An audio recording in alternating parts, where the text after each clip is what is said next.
জম্মু কাশ্মীরে ফের বিপর্যয়। প্রবল বর্ষণে ভূমিধস নামল কাটরার অর্ধকুমারী এলাকার বৈষ্ণো দেবী যাত্রাপথে।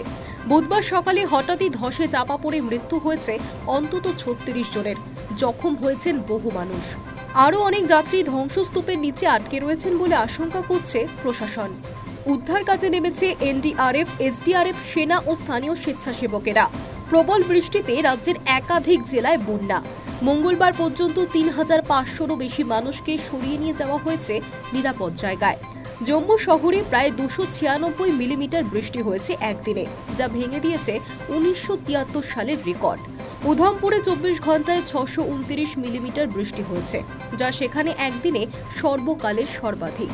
ভারী বৃষ্টির জেরে স্রোতে ভেসে গিয়েছে সেতু, বিদ্যুতের খুঁটি, টেলিফোন টাওয়ার।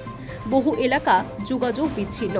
জেল প্রশাসনের নিয়ন্ত্রণ কক্ষে একের পর এক ফোন আসছে সাহায্যের জন্য।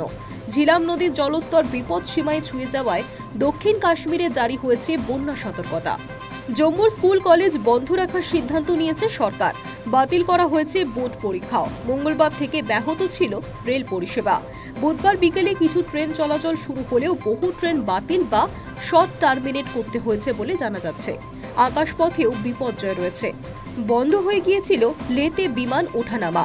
পরে জম্মু বিমানবন্দর থেকে ধীরে ধীরে চালু হয়েছে পরিষেবা। আবহাওয়া দপ্তর ব্যাখ্যা দিয়েছে এই প্রবল বৃষ্টি। জানিয়েছে সক্রিয় পশ্চিমী ঝঞ্ঝার জেরে উত্তর পশ্চিম ভারতে প্রবল বর্ষণ চলছে।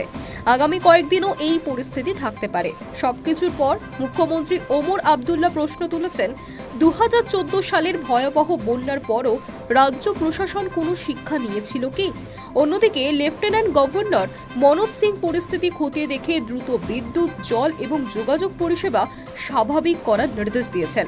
নিহতদের পরিবারকে রাজ্য প্রশাসন, তীর্থক্ষেত্র বোর্ড এবং দুর্যোগ ব্যবস্থাপনা দপ্তরের তরফে আর্থিক সাহায্যের ঘোষণা করা হয়েছে। High news network.